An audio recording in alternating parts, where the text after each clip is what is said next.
माझ्यावर शारीरिक अत्याचार केलेला आहे. मग सुरेश धसांचा दबावच दिसतोय ना डायरेक्टली, कारण धमक्या पण ह्या माणसांनी मला फक्त आम्ही धस आहे तर आम्ही धस साहेबांची माणसं आहेत.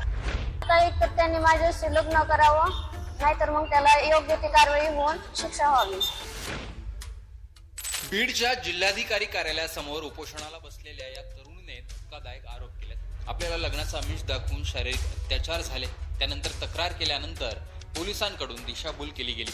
याच प्रकरणात या तरुणीने सुरेश धस यांचं नाव का घेतलं ते ऐका. तुषार संतोष टोपणे यांनी मला लग्नाचा आमिष दाखवून माझ्यावर शारीरिक अत्याचार केलेला आहे.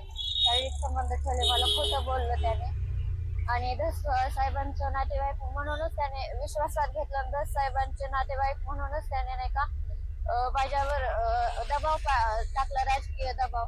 आणि मला म्हणजे सेशन कोर्टने जामीन नाकारलं त्याचा, तर हायकोर्टामध्ये अपील केलं. पण नेमकं म्हणजे जे पोलीस अधिकारी आहेत ना, माझे तपास अधिकारी, त्यांनी मला फर्स्ट हिअरिंग पासून दूर ठेवलं त्या कोर्टापासून. ते पण खोटं बोलून मला तिथं हिअरिंग आहे म्हणून बोलवलं. माझ्याकडून 1-2 कागदपत्रावर सह्या पण करून घेतल्या आणि नाही म्हणाले हिअरिंग, नंतर असेल तेव्हा सांगल. मग सुरेश धसांचा दबावच दिसतोय ना डायरेक्टली, कारण धमक्या पण ह्या माणसांनी मला फक्त आम्ही धस आहे तर आम्ही धस साहेबांची माणसं आहे तर धस साहेबांची माणसं करून एवढ्या घाण शिव्या दिल्यात मला. रेकॉर्डिंग वगैरे सगळे मी त्या न्यूजवाल्यांकडे पाठवलेले आहेत. नितीन कोकणे, विकास धस आणि तुषार कोकणे. Ashti police station.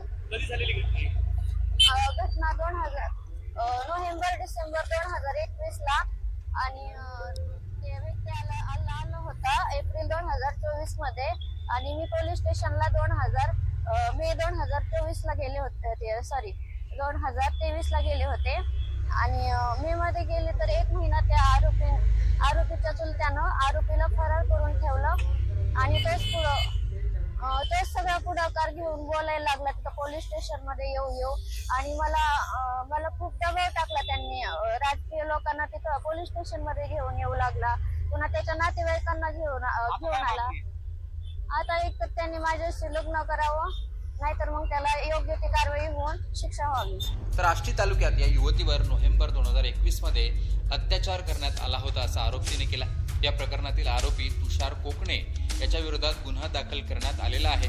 परंतु या प्रकरणातील न्यायालयातील तारखेवेळी पोलीस अधिकाऱ्यांनी माझी दिशाभूल केली. या सर्व प्रकरणात कारवाई होऊ नये याकरता सुरेश धस हे दबाव टाकत असल्याचा आरोपही या पीडित युवतीने केला आहे. आता या प्रकरणात न्याय द्यावा या मागणीसाठी या तरुणीने बीड जिल्हाधिकारी कार्यालयासमोर उपोषण सुरू केलेलं आहे. या प्रकरणात त्या तरुणीने सुरेश धसांसोबतचे आरोपींचे फोटोज बॅनरवर लावले आहेत. धसांशी आरोपींचे संबंध असल्याचं सांगत आरोपही केले. तरुणीने धसांचं नाव घेतल्याने या प्रकरणाची बीडमध्ये चर्चा रंगली आहे. आता याबाबत पुढे तपास होतो का, सुरेश धस यावर काय उत्तर देतात ते पाहणं महत्त्वाचं असणार आहे.